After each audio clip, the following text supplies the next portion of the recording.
Welcome to the Equity Teacher Leader Podcast. I'm your host, Dr. Rachael Mahmood.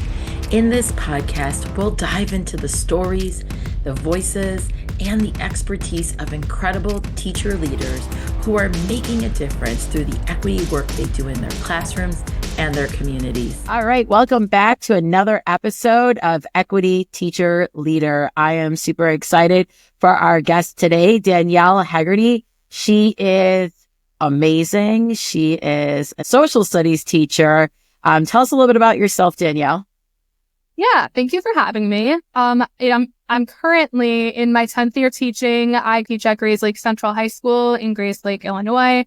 I'm originally from New Jersey, so I spent the first 4 years of my career teaching out there before I moved to Illinois. In terms of teaching history, I do teach right now all American history. So I have AP honors and regular United States history section. And that's kind of my wheelhouse for right now, at least. Yeah. That is so awesome. I'm just going to be honest with you. My favorite teachers in high school were my social studies teachers. You know how you could take like those extra elective courses in high school and you could pick anything you wanted? Of course, like everyone was like art, music. I was like sociology, law, like contemporary American issues, like psychology, like African diaspora. Like I was totally zoned in to my social studies teachers. So feel incredibly honored that you're on with us today because I have a special place in my heart for social studies teachers. I feel like sometimes they're the teachers who tell it to us real, you know, like they got all the secrets for the real history in our country and in the world. And oftentimes that was the time when I saw myself represented in curriculum, was when we got to social studies. We actually talked about other cultures in the classroom.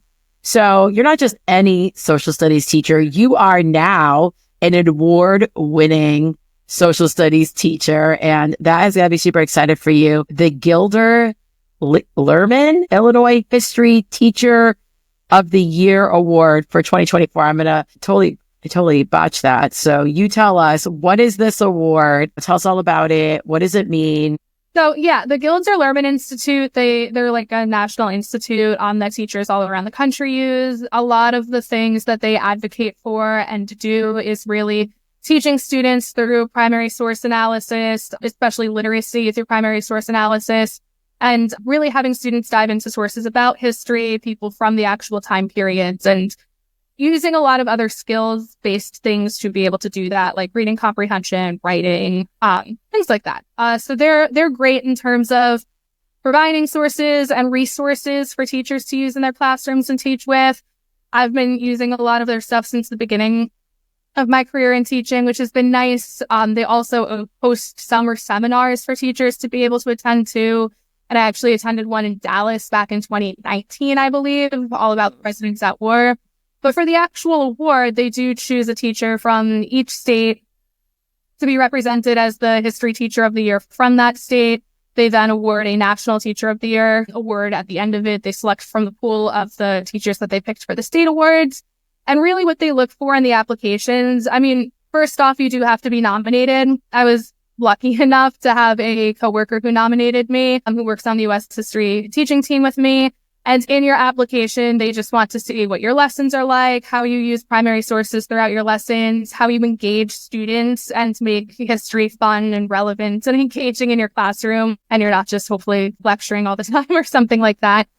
And they also do like to see that you integrate history from the community or history from the state as well. So incorporating Illinois history. I know I've had like my students go to the Grayslake Historical Society as well in town. They do a project through there in our honors level courses. So just kind of giving students different avenues to be able to explore history in creative means in different ways. That's so amazing. So it's kind of like the Teacher of the Year award where you have your state level nominees or representatives, and then you go to your national award winners. And it's just such an honor. Do they give you any types of like, do you get money for winning? I mean, that's what we want to know. Do you get some money? What do you get opportunities? What do you get out of this experience? They do give you a nice check, which is nice. So that's definitely a bonus, right? Because yeah, we can always use a little bit as teachers, right? That's always a nice little add. 100%. That's a piece of it. A couple of the things they do too, they send you like additional resources. You get in contact with the recipients from other states, which is nice. And they do allow you to go to one of their seminars, or they allow you to take of course, through their graduate program and kind of give you admittance to that, which is a nice perk as well. And then even this fall, just as like other kind of fringe benefits, I guess you could say along the way, this fall, I was a panelist at the Illinois Council of the Social Studies conference that we had up north. They're having this other one later this month. So I got to speak on that. I've gotten a couple more people contacting me for professional development opportunities. So it really is a nice thing to, be honored with and to get involved with and to be able to be a voice in a community of people who are teaching history right now as well. So that's amazing. That's amazing. So if somebody out there, a listener, knows the next Illinois History Teacher of the Year potential, like teacher that should be recognized for this, get those nominations into the Illinois teaching pool.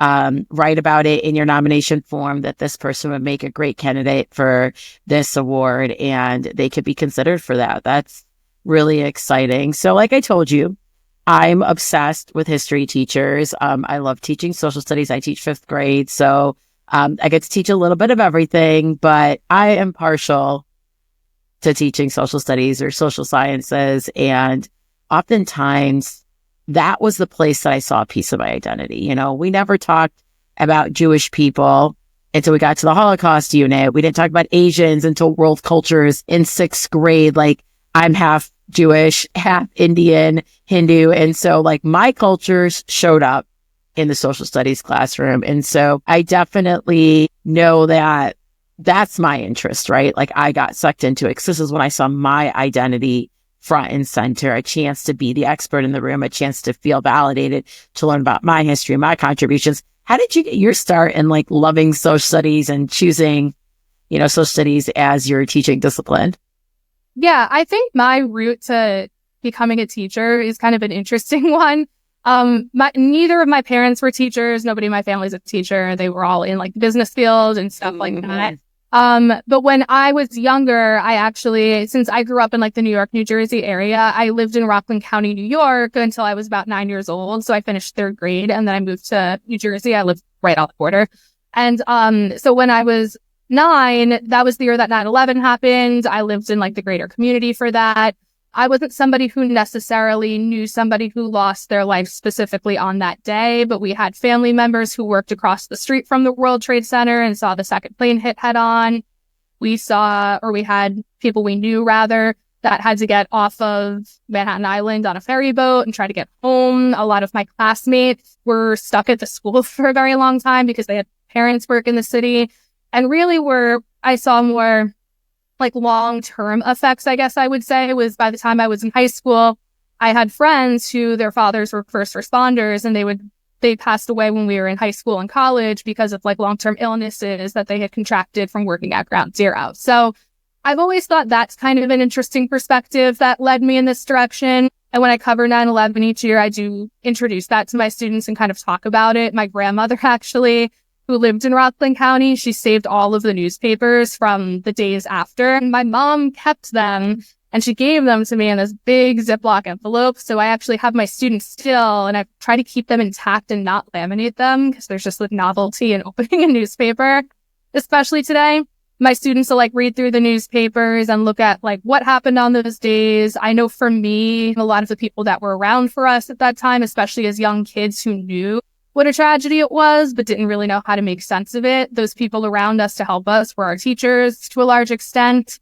And in a form of like history and context and stuff like that, I think I always grew up wondering like, okay, well, like why would an event like this take place? And like, how do we get to a point like this in history? And how does this affect certain groups rather than others and varying different perspectives and all of that? So I think that had a huge impact on me.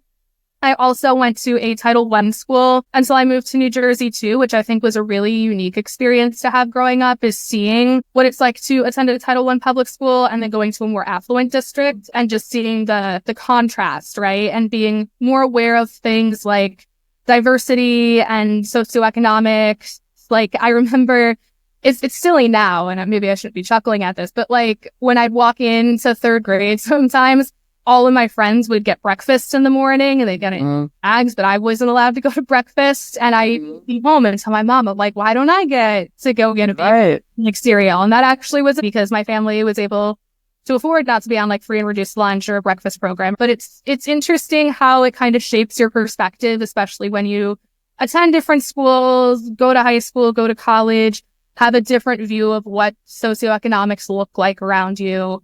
And again, just more context for like the history of the country we live in and the social stratification there is as well. That's so interesting. So it's like the Title I experience kind of gave you like the sociology, social science perspective of understanding a community and the limited resources and the way the community dynamic is. And then like the 9/11 history, like gave you that like kind of like history impact and living through that. And you know what's so interesting too? I'm just laughing because you're talking about being like, what, 9 years old? Yeah. When 9/11 happened, I was much older than 9 years old. I was already an adult. I was in college and I was taking a class on religion and the ethics of violence. And I was in that class during 9/11 and we were reading a book on jihadism. And I grew up half Jewish, half Hindu, never met anybody who was Muslim, didn't know a lot about Islam at the time, but I was learning about, you know, this whole thing and seeing this all unplay in the context of it not just being an attack on America, but also an attack on subgroups of Americans, being brown, being Asian, being from a minoritized faith. It was scary for us. And, you know, as I see that aspect too, I think it's crazy. Like your grandma knew to save like the magazines and the newspapers and things like that. She knew this moment in history was happening. And what's interesting, I feel like maybe because I was younger, is something like you're in it and you don't realize it's history until it's past, right? And now when they're like, oh my gosh, talk about 9/11. Like we weren't even alive during that. And I was like, what are you talking about? Like that was like 5 years ago because it seems so recent for adults. Like, and that's the crazy thing about history and like what makes it into the textbooks, like how it can feel. It's very much, history is also a story of the present and how it unfolds. And I love that connection that you make to having the artifacts and like the people that actually lived through it and knowing that every moment that goes by eventually becomes history. And like, how do we capture these present moments, knowing that they're going to be past moments that are going to be studied? So just so incredibly interesting. I feel like elementary school, we don't always do that history piece justice. You know, we oversimplify a lot because students are young. We try to paint rosy, beautiful pictures about history because children are so innocent. And, you know, we don't want to skew their view of the world just yet, you know, protect their innocence a little bit longer. We overgeneralize things to make them easy to understand.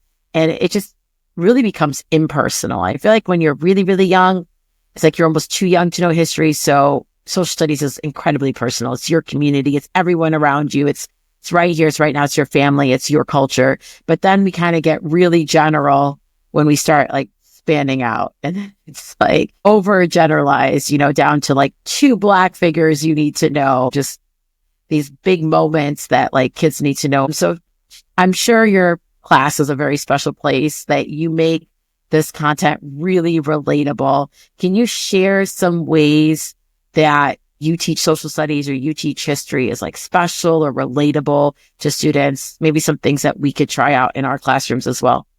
Yeah, of course. I mean, I would be a liar if I come on here and I say that like every day of my class is amazing and my kids are engaged all the time. Like I teach high school. Like it is still very difficult to like captivate high schoolers' attention to, you know, people that aren't around anymore who might have like years ago, right? But what I do try to really, and I think this is the big like equity piece for me and sometimes like the big engagement piece. And it's also just kind of like the way I connect to history is the big theme I try and keep in my class is having kids see themselves in the history that I teach, right? And so it is difficult, especially if you're a high schooler, right, to relate to maybe some like old dead politician from the 1700s or the 1800s, kind of like, so what? Who cares? Who didn't even look like you or have any of your lived experiences. Yeah.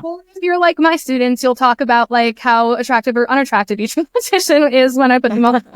And things come off too. So, and some better than others, I guess, in their opinion. But anyhow, I really try to bring in different groups of like people, different voices, like interesting characters that can give diverse or unique takes. And I don't always mean diverse from like an ethnic perspective. It could just be difference of opinion, right? And like having some people who agree with certain things and disagree with others. And I think so what you said too, where sometimes history can be a little bit overgeneralized or simplified for younger audiences, we're guilty of that at the high school level as well, because we're really trying to maximize student understanding.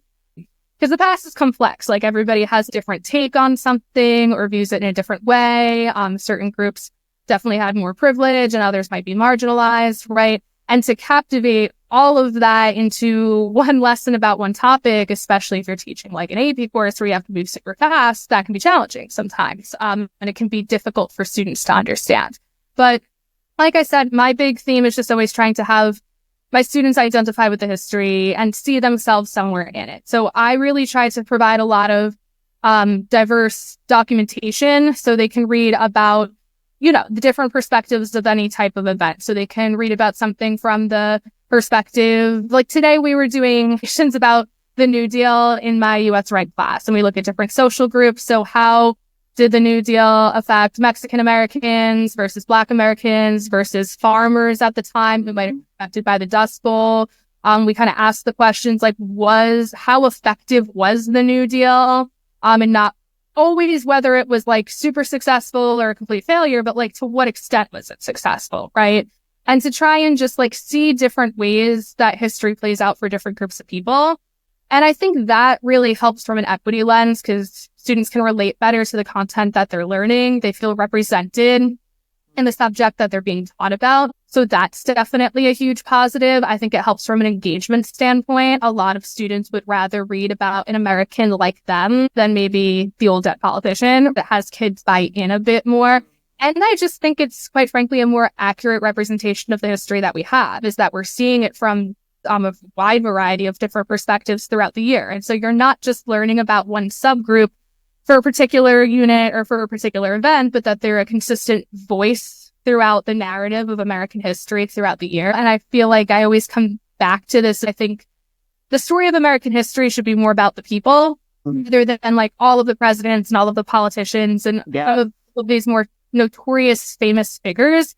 It's more about like the groups who have really tried to persevere and groups who have really advocated for change and really groups that are advocating for that more perfect union that's never going to be finished. Like how there are people who are calling for change for a better society and trying to be patriotic and American through that lens. So I love that. And so I'm gathering like the difference between the way you teach and the way I feel like I was taught is like when I was taught, we were learning about things like the New Deal. We learned about it. We learned about it from the perspective of who wrote it, what was it, when was it, where was it, you know, things like that. And what I'm hearing you say is like when you're teaching, it's not really about the thing versus the impact on the people, right? It's about them and how did they receive it and how did different groups of people receive it and more about the impact. And I love that because that centers, like you said, the people. I can see that being a very easy transition that any history teacher or social studies teacher can make in their classroom. Instead of talking about the event or the thing or the document, let's focus the conversations on how different groups of people received this or how did it impact different groups of people. And just knowing some groups of people, look around your classroom. I have Asian students in here. I have Hispanic students in here. I have Black students in here. I have white students in here. We have rich students in here. We have poor students in here. Like, you know, how do you take those same groups and say, well, let those identities become some of the lenses with which we interpret these things? Is incredibly, incredibly powerful. I love that piece of advice. So storytelling, you're talking a lot about these first person narratives. I'm assuming you're thinking primary resources, right? As opposed to secondary resources. Yes, a lot of the sourcing that I have my own students look over tend to be primary. It's either a primary source or like a pretty well-known historian as a secondary source. However, there are a lot of different lessons that I have at all of the different levels of American history that I teach that would ask students to compare, like arguments made in secondary sources. Like, this historian thinks that this initiative was wonderful and this historian thinks that it was terrible. Can you see where the two agree and where they disagree? And I think especially in today's world, those skills too are just very good social skills to have, even in the political climate that we're typically seeing right now, is to understand two different perspectives and how they're shaping their evidence for their point too. Amazing. So it sounds like two other strategies that we can easily implement are bring in more primary sources, even if the kids don't or can't like necessarily read all of it. Like, I know, certain primary documents are written in cursive, and we know that not every student is skilled in reading cursive. But sometimes just the touching it, the seeing it, the feeling it, it makes it feel more alive, more relevant, more connected, right? It's not just something we're reading about in a book. Look, here it actually is. This is what it looks like. This is what it feels like. I think that's a great strategy to bring it to life for them. But I love the idea of having two perspectives. This is so interesting because I went to visit my very first AP U.S. history class. I never took AP classes as a student. We didn't really offer too many, I don't think, or any that were not math related when I was in high school. But I went to an AP U.S. history class, and they were talking about the idea of gaining land meant gaining wealth. And they were talking about, the middle-class Americans during the time of the colonies, how could they gain wealth, right? And then they were talking about the Homestead Act, and the teacher was talking about moving west was a way to gain wealth because you're going to gain that land. And that was a prime example of how history is told from a certain perspective. Because while there were many people moving west to gain land, there was also people moving east to gain land, right? So there's people living in California. And, what's so crazy to me is that I never really thought about it until I was like in my 30s of people moving east, and doing the same thing, because history, as I've read it in secondary resources, are often told from east to west. But I had never really thought about history being told from west to east, or from south to north, or north to south. I think many American history books don't tell the story that way. They tell it from the 13 colonies, the expansion west, all the way down, and then the expansion down through Mexico. And that's the history of America. So I think that's so interesting, bringing in those other perspectives. Well, here's a perspective of somebody moving west on the Oregon Trail. Here's a perspective of somebody who was moving east, in that same direction, and like, were their values the same? Were they looking for the same?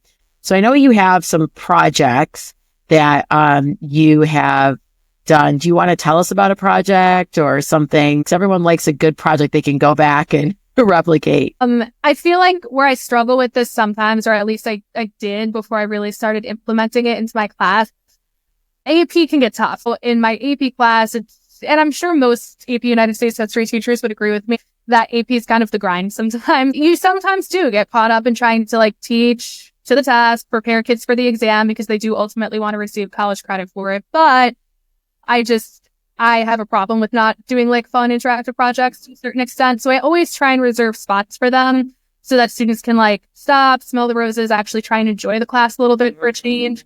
So one of the things that I started back when I was in New Jersey, but I really kind of built up more once I started teaching here, is I do this. It's super cheesy. And I mean, high school kids are just big kids, right? They still Are we all? I mean, we're come on. They don't like cheesy stuff, and they're going to act too cool for it. But then when they actually do it, they buy in. And so I do this kind of cheesy project in the Revolutionary period, and I call it the Boston Tea Party, and I make them have an actual tea party. And that's kind of the gimmick, where they each have to be essentially kind of like what I was talking about, a perspective or a person on the eve of the American Revolution. I throw in some Enlightenment thinkers too, other people that would just have contributing thoughts to a historical situation like that, right?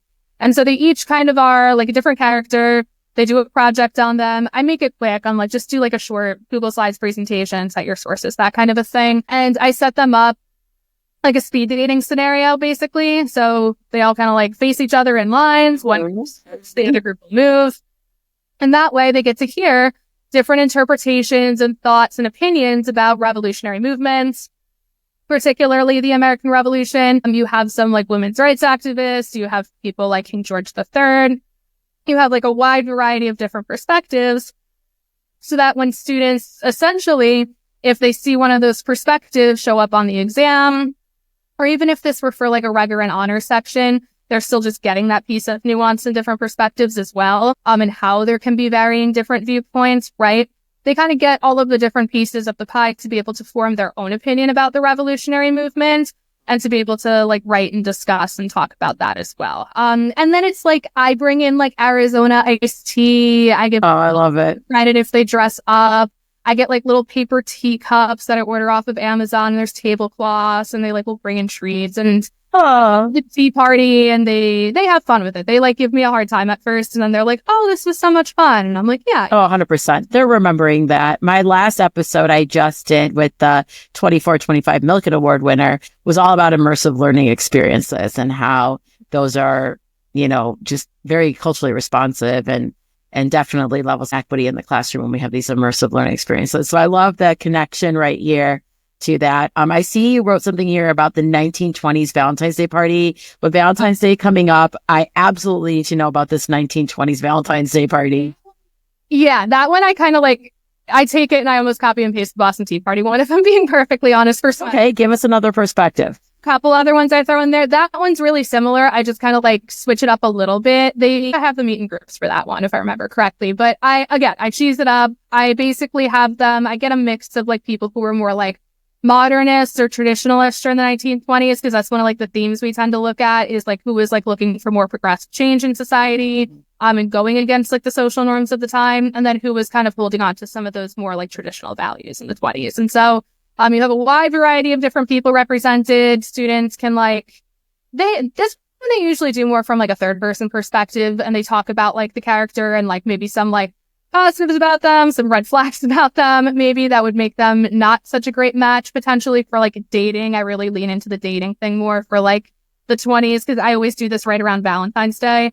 And then I remember from my elementary education, you'd bring in like your little Valentines to class, and you'd put them in the little like mailboxes, like made out of like. Oh yeah, they still do that.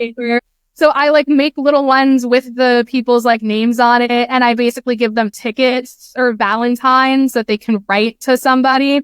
And I'm like, okay, if you were that person, like who would you match well with? Like who do you agree with? Who do you maybe disagree with? Like who would be an ideal date or something to that effect, right?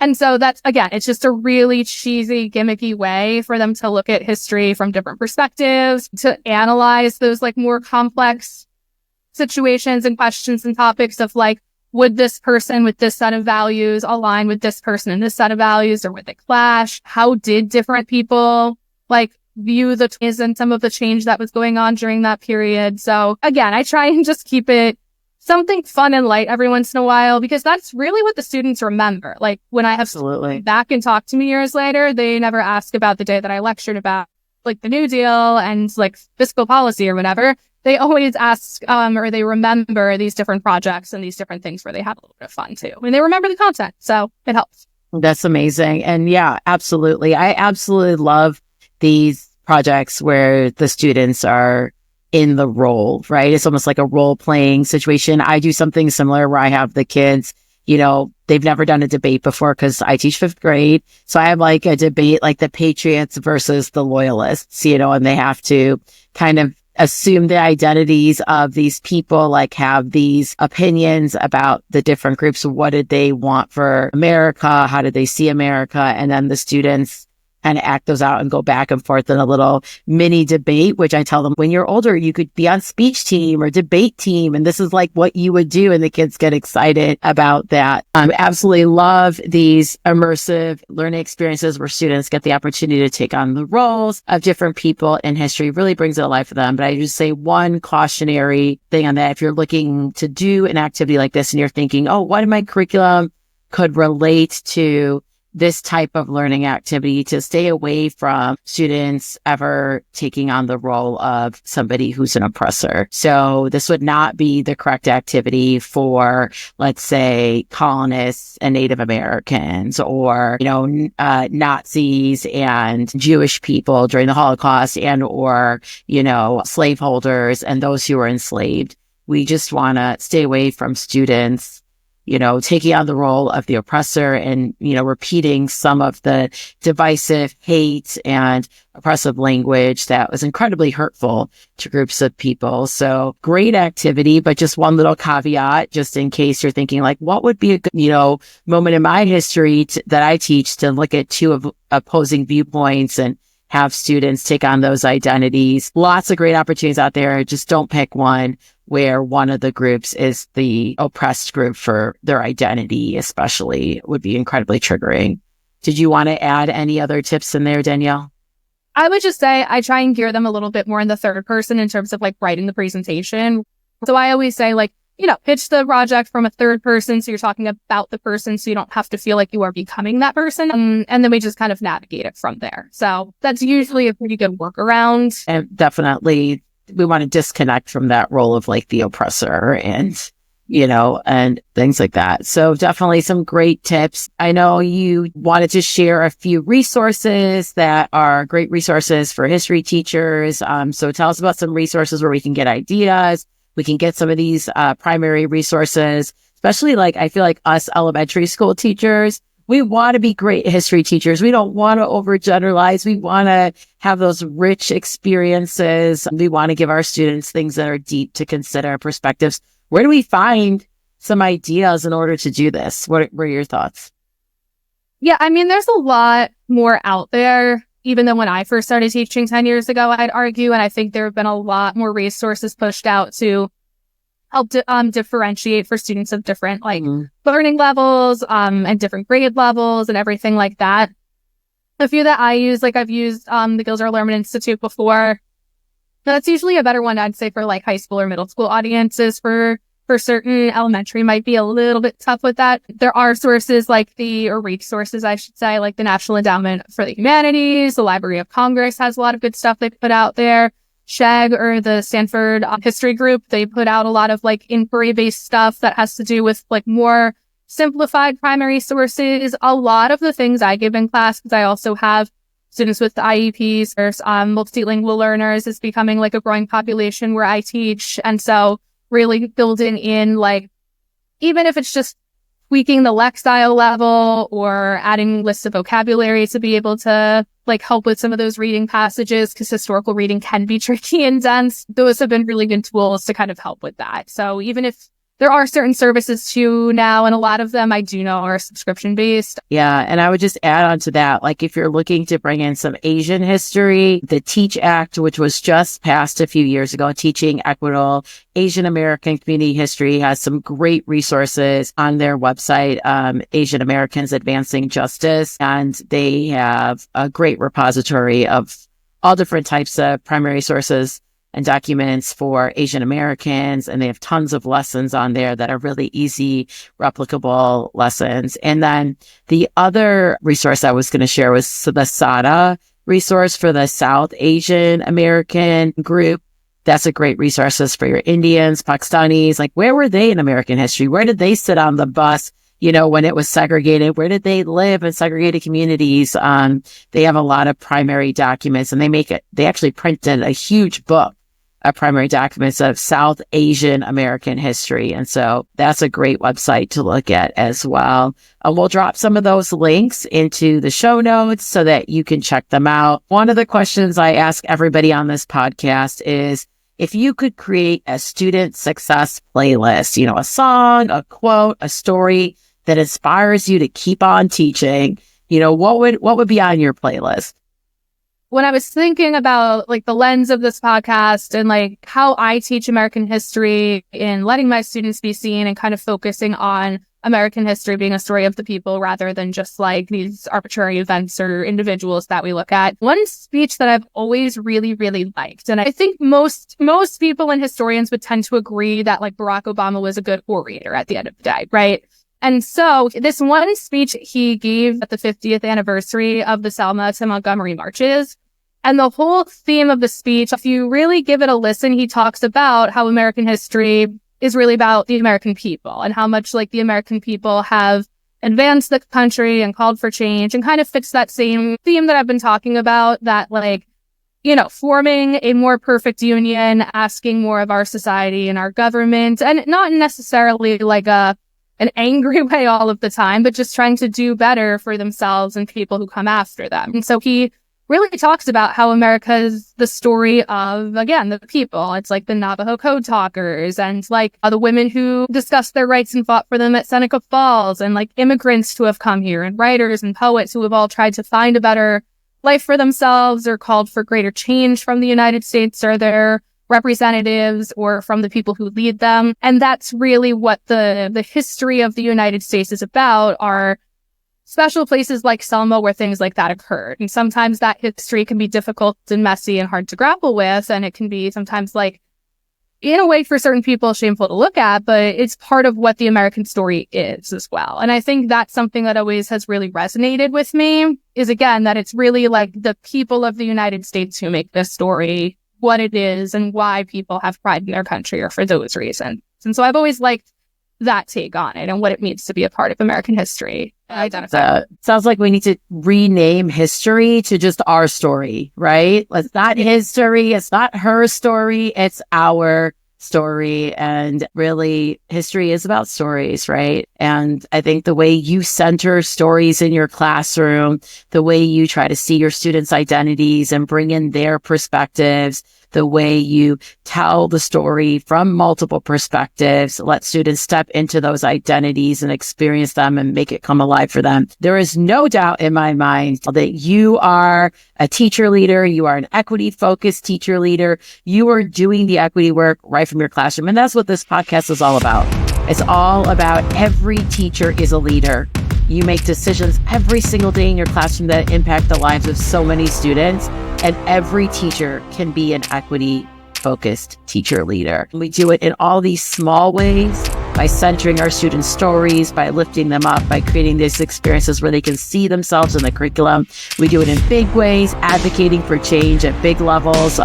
There's so many different ways to be an equity teacher leader. I just want to thank you for your great work. I want to congratulate you on your great honor. It's just been such an awesome opportunity and experience to talk with you today. And I hope we get to stay in touch. And I'm definitely going to drop your details in the show notes. So if people want to get in touch with you, they can. Thank you so much for being a guest today.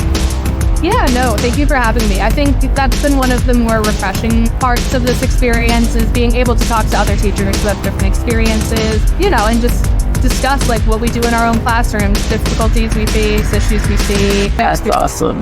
Danielle wants to connect with you, so do not hesitate to reach out to her for some support. If you got a panel that she'd be great on, if you have an opportunity for her to come out to your school or talk to your teachers, she's a wealth of information and resources, and we will drop all of her information in the show notes. Thank you again for being an amazing teacher in Illinois. It has been such an honor.